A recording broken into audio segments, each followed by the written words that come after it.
ಸಾಮಾಜಿಕ ನ್ಯಾಯಕ್ಕಾಗಿ ನಾಗರಿಕರ ವೇದಿಕೆ ವತಿಯಿಂದ ತುರ್ತು ಪರಿಸ್ಥಿತಿಯ ಕರಾಳ ದಿನಾಚರಣೆಯನ್ನು ನಗರದ ಆದಿಚುಂಚನಗಿರಿ ತಾಂತ್ರಿಕ ಮಹಾವಿದ್ಯಾಲಯದ ಬಿಜಿಎಸ್ ಸಭಾಂಗಣದಲ್ಲಿ ಕಾರ್ಯಕ್ರಮವನ್ನು ಆಯೋಜಿಸಲಾಗಿತ್ತು. ಭಾರತದ ಜನಗಳಾದ ನಾವು ಭಾರತವನ್ನು ಒಂದು ಸಾರ್ವಭೌಮ ಸಮಾಜವಾದಿ ಸರ್ವಧರ್ಮ ಸಮಭಾವದ ಪ್ರಜಾಸತ್ತಾತ್ಮಕ ಗಣರಾಜ್ಯವಾಗಿ ರಚಿಸಲು ಮತ್ತು ಅದರ ಸಮಸ್ತ ನಾಗರಿಕರಿಗೆ ಸಾಮಾಜಿಕ ಆರ್ಥಿಕ ಮತ್ತು ರಾಜಕೀಯ ನ್ಯಾಯ.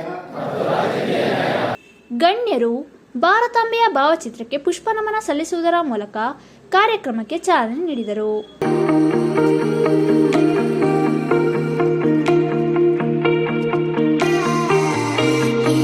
ಸಾಮಾಜಿಕ ಕಾರ್ಯಕರ್ತರಾದ ಶ್ರೀ ವಾದಿರಾಜ್ರವರು ಮಾತನಾಡಿ, ತುರ್ತು ಪರಿಸ್ಥಿತಿ ಕರಾಳ ದಿನ ನಡೆದು 49 ವರ್ಷಗಳು ತುಂಬಿದ ಈ ಸಂದರ್ಭದಲ್ಲಿ ಇತಿಹಾಸದ ಅಧ್ಯಾಯಗಳನ್ನು ನೆನಪು ಮಾಡಿಕೊಂಡು ಅದರಿಂದ ಕಲಿಯಬೇಕಾದ ಪಾಠಗಳನ್ನು ಅರ್ಥ ಮಾಡಿಕೊಂಡು ನಮ್ಮ ಮುಂದಿನ ಪೀಳಿಗೆಗೆ ಒಂದು ನಿಜವಾದ ಪ್ರಜಾಪ್ರಭುತ್ವವನ್ನು ಮತ್ತು ಅದರ ಮೌಲ್ಯಗಳನ್ನು ಸಿಗುವ ಹಾಗೆ ಮಾಡುವ ನಾಗರಿಕರ ಜವಾಬ್ದಾರಿ ನಮ್ಮೆಲ್ಲರ ಮೇಲಿದೆ ಎಂದು ಹೇಳಿದರು. ಒಂದು ಈ ತುರ್ತು ಪರಿಸ್ಥಿತಿಯ ಕರಾಳ ಅಧ್ಯಾಯ ನಡೆದು ಹೋಯಿತು.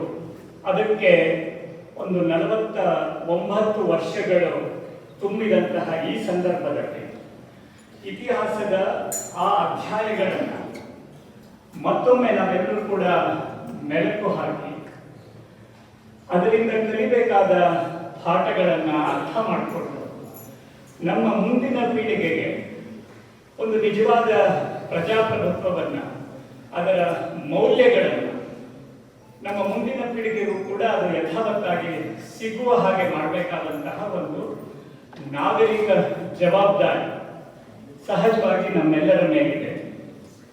ನಾವು ಚಿಕ್ಕಮಗಳೂರಿನ ನಾಗರಿಕರು ತುರ್ತು ಪರಿಸ್ಥಿತಿಯನ್ನು ತುಂಬಾ ಹತ್ತಿರದಿಂದ ನೋಡಬಹುದು. ಕೇವಲ ತುರ್ತು ಪರಿಸ್ಥಿತಿಯನ್ನು ಮಾತ್ರ ಅಲ್ಲ, ತುರ್ತು ಪರಿಸ್ಥಿತಿಯ ನಂತರದ ದಿನಗಳಲ್ಲೂ ಕೂಡ ನಮ್ಮ ಜಿಲ್ಲೆ ದೇಶದ ಮಟ್ಟದಲ್ಲಿ ರಾಜಕೀಯ ಕಾರಣಕ್ಕಾಗಿ ತುಂಬ ಗಮನ ಸೆಳೆದಂತಹ ಜಿಲ್ಲೆ. ಆ ಹಿನ್ನೆಲೆಯಲ್ಲಿ ಚಿಕ್ಕಮಗಳೂರಿನ ನಾಗರಿಕರಾಗಿ ನಾವು ಆ ದಿನಗಳಲ್ಲಿ ತುಂಬ ದೊಡ್ಡ ಕೊಡುಗೆಯನ್ನು ಏನು ಕೊಟ್ಟಿದ್ದೀವಿ, ಸಹಜವಾಗಿ ನಮ್ಮ ಜವಾಬ್ದಾರಿ ಈ ದಿನಗಳಲ್ಲೂ ಕೂಡ ಅಷ್ಟೇ ದೊಡ್ಡ ಪ್ರಮಾಣದಲ್ಲಿ ಇದ್ದೇ ಇರುತ್ತೆ. ಕಾರ್ಯಕ್ರಮದಲ್ಲಿ ಹಿರಿಯ ಪತ್ರಕರ್ತರಾದ ತಿಪ್ಪೇರುದ್ರಪ್ಪ, ಮಾಜಿ ಶಾಸಕರಾದ ರಾಜೀವ್ ಕುಡಚಿ ಮತ್ತಿತರರು ಹಾಜರಿದ್ದರು.